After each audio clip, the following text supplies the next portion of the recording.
Hello guys! Astăzi vă voi învăța cum să faceți videouri pe jocuri. Vă va merge pe orice joc, pe oricare joc doriți voi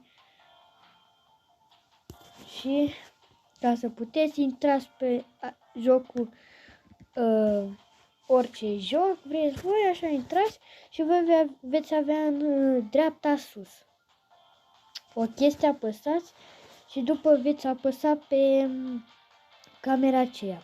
Eu nu voi putea să fac acest lucru deoarece se va șterge videoclipul care îl fac acum cu voi și cum să zic eu, voi face de pe alt telefon, dar n-am altul lângă mine, da. Asta e tutorialul și ne vom vedea data viitoare pe un alt live. Pa, pa!